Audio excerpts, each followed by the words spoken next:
Hello students, today we will study the last two stanzas of the poem The Solitary Reaper, written by William Wordsworth. We had studied first two stanzas in the previous class. Now we will explain the last two stanzas of this poem. I am going to recite the third stanza, then we will explain it.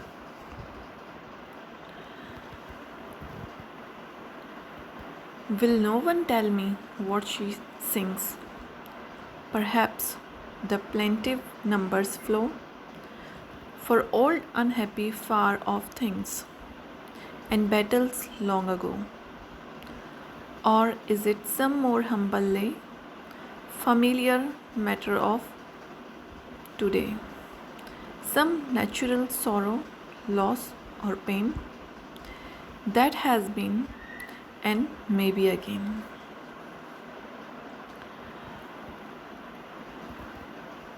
So in these lines, the poet tries to understand the meaning of the song which is sung by the girl who is alone in the field and cutting the crops. So the poet says that, will no one tell me what she sings?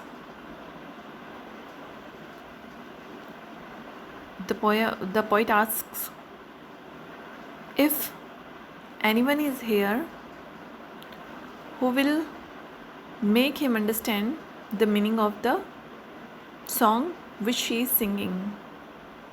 As the girl is singing in a different dialect or in a different language that is not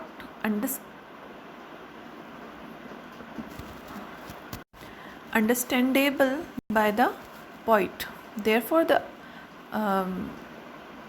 poet asks a question, if anyone is here who will teach him the meaning of the song which she is singing. As her song has a melancholy note,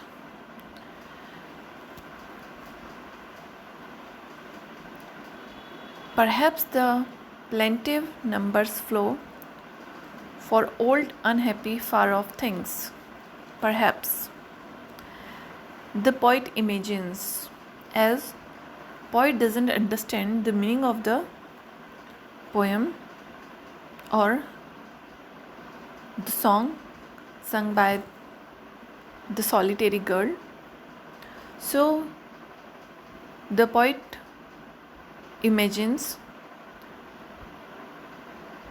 or try to understand by listening the tone of the music that it may be possible that the plaintive numbers flow. Plaintive means sorrowful. Numbers means song. Maybe the song is for some old unhappy and far off. Far off means ancient, which belong to past. So the poet estimates that maybe the song is related on her unhappy, ancient, old memories and battles long ago. Either the song is based on the battles fought in past time, therefore the tone of the song is sorrowful,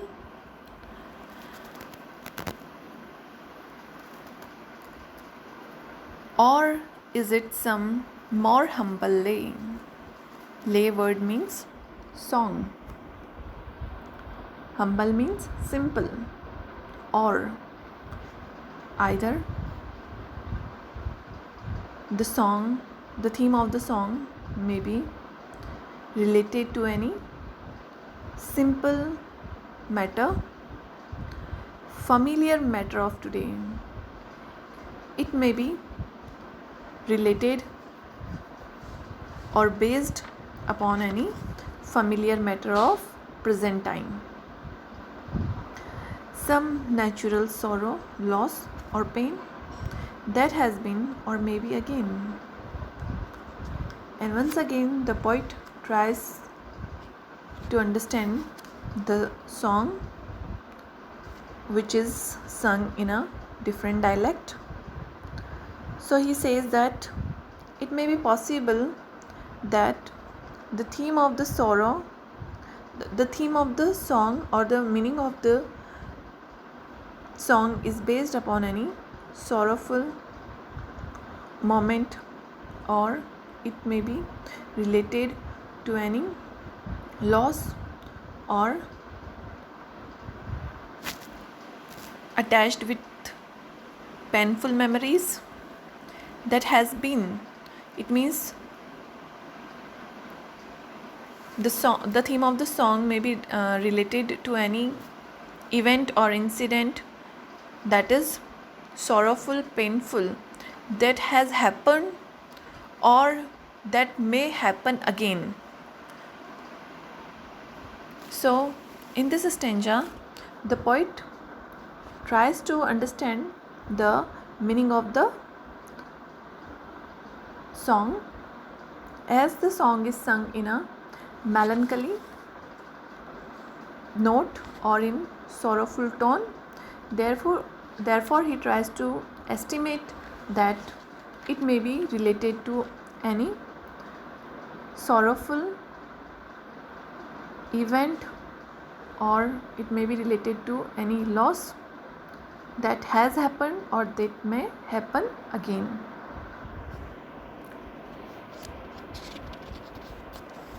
I am going to recite the last and the fourth stanza of the poem.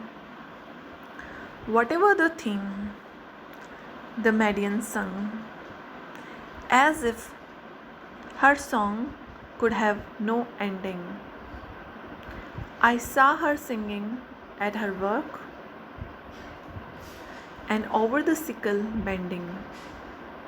I listened, motionless and still, and as I mounted up the hill, the music in my heart I bore, long after it was heard no more. Now in the last stanza, poet correlates these lines with his past memories when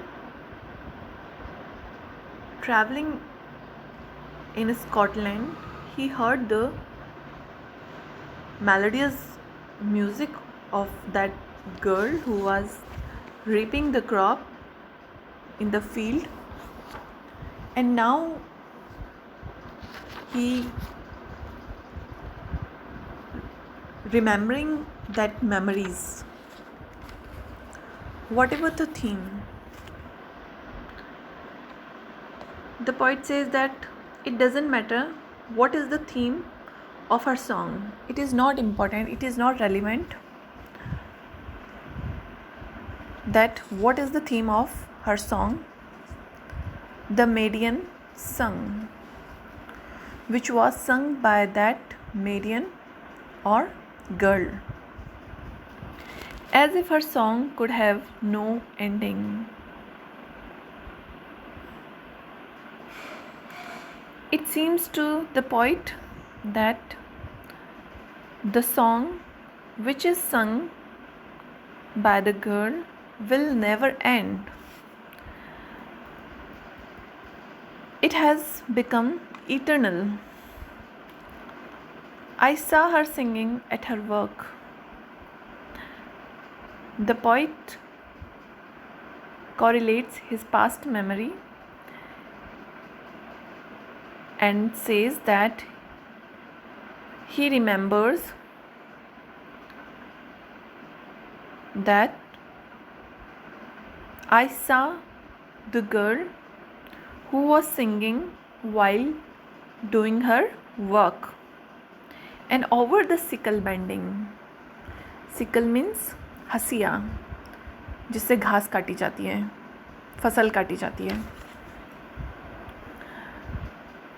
So the poet says that the girl was singing that melodious song when she was bending over the sickle, and with the sickle she was cutting the crop. I listened. The poet listened the music, motionless and still.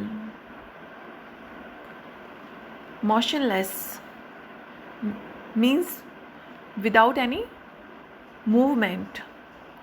So the song made the poet calm and quiet, that he could not move away from there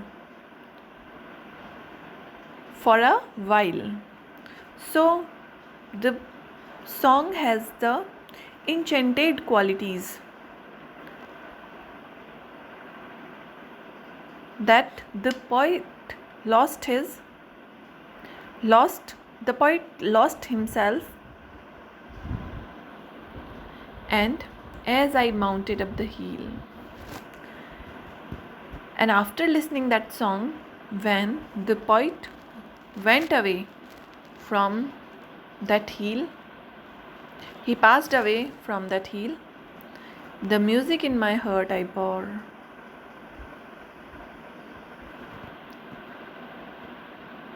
The poet carried the music